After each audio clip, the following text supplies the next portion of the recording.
Salut et bienvenue à vous. Nous continuons ici dans la pratique avec Q10 où nous allons ici apprendre à mettre des étiquettes, autrement à mettre le nom de chacune des entités ici visibles. Pour commencer, on va ici appliquer un style un peu plus particulier pour faciliter la compréhension de la donnée.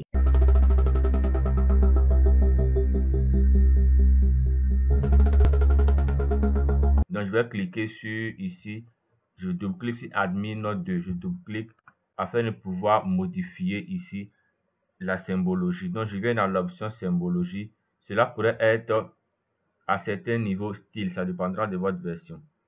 Je clique là, je prends ici l'option symbole unique. Je vais choisir un remplissage particulier là. Ok, j'enlève ici le dégradé, je sélectionne, je clique sur le moins. Là, je conserve simplement celui-ci avec un remplissage transparent. Ok. La couleur de contour, on va conserver cela. Donc, cette donnée, si nous devrons ici renseigner le nom de chacune des entités. Si vous êtes nouveau sur la chaîne, n'hésitez pas à vous abonner, à liker le contenu et à le partager.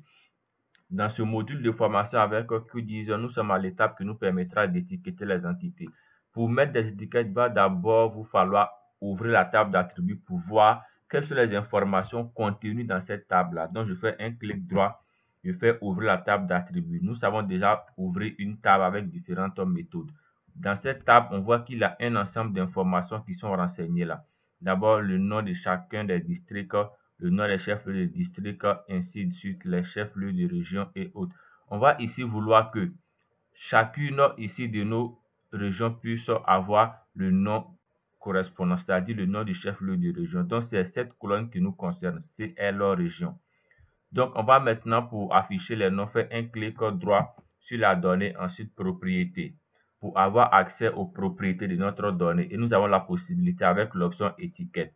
Nous avions déjà vu l'option symbologie, l'option affichage. Maintenant, il s'agit de l'option étiquette à ce niveau-là. Dans l'option étiquette, nous viendrons cliquer sur l'option ici, pas d'étiquette. Le fait que cette option est sélectionnée, vous verrez qu'il n'y a pratiquement pas d'option à modifier parce qu'on n'a pas d'étiquette. Si nous cliquons là et nous choisissons ici étiquette simple, nous avons la possibilité maintenant d'activer tous ces outils-là. Il y a encore d'autres options d'étiquetage qui sont disponibles, mais nous verrons seulement que l'étiquetage simple. Lorsque nous faisons ce choix-ci, il nous propose la valeur. La valeur correspond à la colonne, autrement au champ dans lequel se trouvent les informations à faire disons à afficher sur la carte. Donc nous cliquons sur le triangle là, nous choisissons tel qu'on l'avait vu précédemment ici le champ CL région. Donc nous sommes là CL région. Donc on peut facilement voir ici et ici on a l'échantillon du texte, c'est-à-dire en fonction des pré-réglages de notre police d'écriture, de la couleur et autres, on verra ici l'aperçu. Je vais ici choisir la police Open 100 à ce niveau là. Ensuite le style, je peux par exemple mettre cela en bold, c'est-à-dire voilà, donner un peu plus de graisse à la police. Je peux aussi au niveau de l'unité, laisser l'unité par point, ça ne gêne pas. Pour la couleur, je peux par exemple passer en un noir un peu plus foncé là. Et je peux modifier la taille de la police et autant de possibilités. Souligner la police, barrer la police et autres. Mais toutes ces options, disons, sont disponibles parce que l'option police est activée. Si nous passons à l'option formatage, on aura encore d'autres options. Donc, en fonction de l'option qui sera cochée ici, vous allez avoir le paramétrage qui va s'adapter. Je fais appliquer pour voir le rendu. Et on peut facilement voir qu'à chacun ici des districts ou déjà chacune des régions, autant pour moi, on a le nom qui est renseigné, Boaké, Katiola, Mankono, Bouna, voilà, les chefs-lieux de région sont mentionnés. On peut faire autant de manipulations. Dans le contexte ici de formatage, je peux vouloir que mes données soient ici tout en minuscule, tout en majuscule et autres informations possibles. Voilà. On peut paramétrer tout cela. Tout est maintenant en minuscule. On peut réduire l'espacement entre les lettres ou augmenter. On peut modifier l'espacement aussi entre les mots. On peut aussi vouloir mettre ici un arrière-plan, par exemple. Je coche arrière-plan et je vais cocher l'option afficher un fond.